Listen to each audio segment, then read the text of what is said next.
Bienvenue dans le podcast des audacieux normands par la Caisse d'épargne Normandie. Notre objectif est simple, vous inspirer, vous donner envie d'entreprendre, bref, d'être audacieux. Nous partons à la rencontre des Normandes et Normands aux parcours incroyables pour faire découvrir leur passion. Aujourd'hui, je reçois Anna Moses, responsable communication et responsable Moho for Young du Moho, un lieu de 7500 m² qui mêle entrepreneurs, étudiants et grands groupes comme la Caisse d'épargne Normandie. Allez go!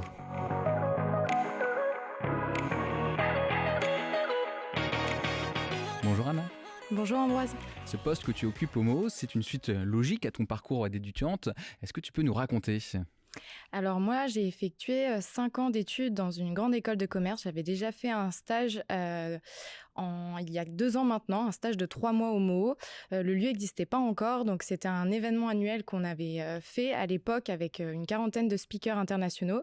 Et j'avais adoré cette expérience et finalement, c'était un peu évident pour moi de refaire mon stage de fin d'études de 6 mois ici, où là, j'ai pu encore plus développer partie communication, chef de projet. Et finalement, j'ai signé mon CDI au Moho il y a 1 an maintenant. Ça, c'est trop bien, tout le monde en rêve. Suite au stage, trouver son premier poste direct ici.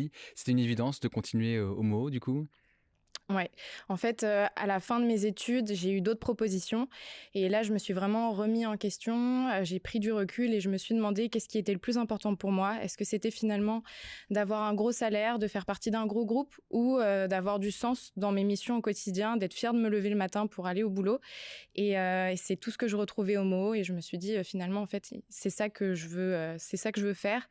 Et ça a été assez évident. C'était une suite logique de continuer ici. Je suis très fière d'occuper ce poste aujourd'hui. C'est un fait générationnel, cette quête de sens. On en parle beaucoup de plus en plus. Le fait de ne pas vouloir passer le plus gros de son temps, son quotidien, à donner de l'énergie sur quelque chose qui ne nous parle pas. Toi, c'est quelque chose qui était direct dans ta tête, de se dire, quand j'aurai terminé mes études, c'est sûr et certain, je ne voudrais jamais me retrouver dans un poste un peu en mode automatique. Je m'en rendais pas forcément compte au début et c'est en faisant des expériences professionnelles pendant mes études que j'ai réalisé que ça me manquait. En fait, dans mes expériences, et finalement, je faisais que de parler de ce stage au Moho qui m'avait vraiment animée pour le coup. Et c'est vrai qu'aujourd'hui, c'est quelque chose que les jeunes, il y a 78% des 18-24 ans qui n'accepteraient pas un job qui n'ont pas de sens pour eux. Et finalement, je me retrouve dans ces chiffres, je vois mes camarades de classe qui se retrouvent également dans ces données. Et c'est quelque chose on passe les 3/4 de notre temps au travail. Donc c'est vrai qu'on cherche des entreprises qui soient en cohérence avec nos convictions, nos valeurs. C'est quelque chose qui est important aujourd'hui pour pouvoir être passionné dans son travail et pour pouvoir être fier de réaliser les missions qu'on réalise au quotidien. Et c'est ce qu'il y a de plus important, je pense, pour pouvoir être épanoui professionnellement. Alors, tu parles d'épanouissement, mais c'est vrai que chacun a un épanouissement différent ou a une sensibilité différente sur des sujets qui ne sont pas forcément les mêmes pour tous. En quoi le Moho répond à cette quête de sens pour toi ? Alors, au travers du Moho, donc déjà, on opère sur 2 grandes thématiques. L'inclusion chez les jeunes, qui pour moi est très importante, notamment parce que j'ai vécu mes 2 dernières années d'études en pleine crise sanitaire. Et c'est vrai qu'il y a eu beaucoup de repli sur soi de la part des jeunes qui ont été vraiment, pour le coup, touchés par cette situation. Il y a eu beaucoup de décrochage scolaire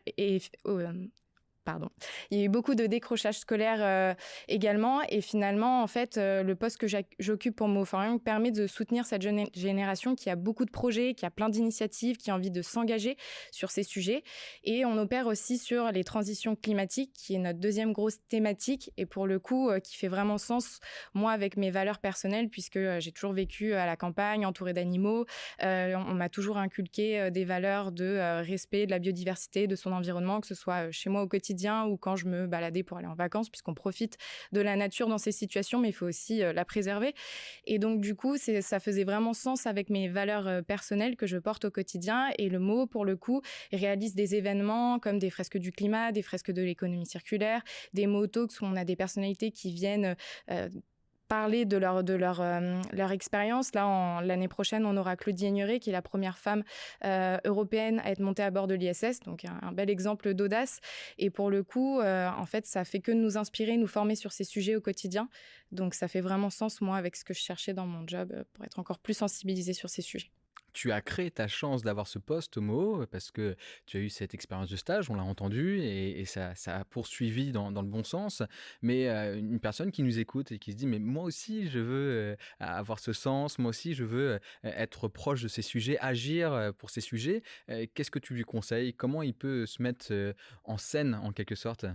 Alors déjà, moi, à côté de ce poste, je suis aussi entrepreneuse depuis quelques années. Donc, c'est des sujets auxquels j'ai été sensibilisée et j'essaie d'agir dans mon quotidien. Donc, si c'est des sujets sur lesquels ils sont passionnés, c'est des sujets sur lesquels ils veulent agir, continuer à le faire individuellement, personnellement, avoir des expériences, oser les entreprendre, parce que c'est vrai que des fois, on se met des barrières, des freins. Est-ce qu'on est légitime quand on est jeune à pouvoir lancer ce type de projet? Et finalement, c'est ce qui m'a permis aussi d'obtenir ce poste parce que j'étais super sensibilisée.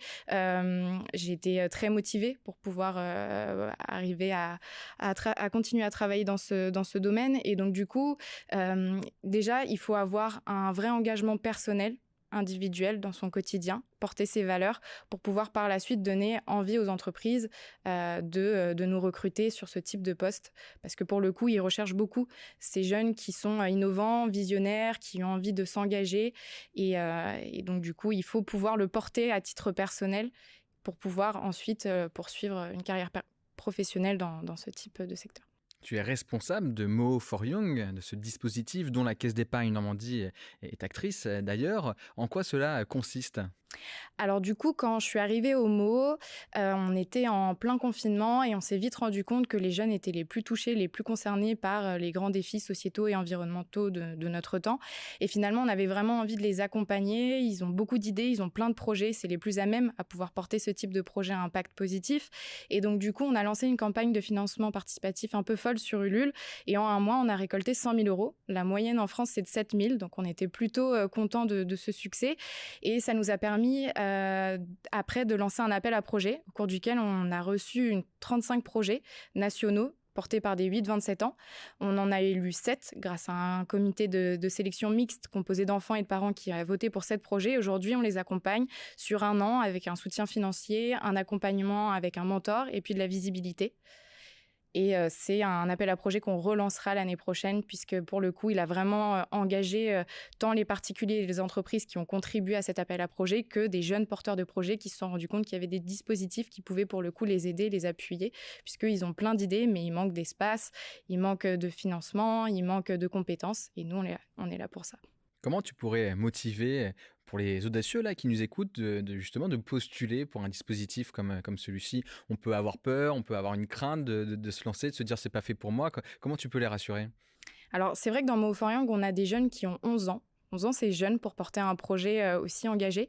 Et finalement, ils ont des peurs, ils ont des craintes, ils ont des barrières, mais ils vont au-delà de ça parce que le projet les anime, ils en sont passionnés. Donc, si vraiment on a quelque chose dans les tripes, si on est passionné par son projet, ne pas attendre la perfection, ne pas attendre que toutes les planètes soient alignées, parce que dans ces cas-là, ça n'arrivera pas. Et tout simplement, oser se lancer. Il y a des personnes bienveillantes qui vont vous accompagner, qui vont vous aider et ne pas avoir peur, se lancer. Et puis, c'est en faisant des erreurs, en commettant des erreurs qu'on va pouvoir par la suite vraiment devenir plus performant et faire évoluer son projet. Puis il y a cet aspect collectif qui va leur être ouvert, de pouvoir trouver des personnes à qui en parler, qui accompagnent. C'est indispensable pour lancer son projet que de ne pas rester tout seul. Bien sûr, c'est les valeurs que porte le Mo. On est convaincu que les grands défis environnementaux et sociétaux de notre temps seront relevés grâce à la force du collectif. Et effectivement, quand on est jeune, qu'on porte un projet, on n'a pas forcément toutes les clés en main, les ressources nécessaires. Et c'est vraiment le collectif qui va nous permettre d'aller plus loin. Parce que seul on va vite, mais ensemble on va bien plus loin. C'est clair. L'année dernière, déjà, la Caisse d'épargne Normandie était partenaire du Mo for Young.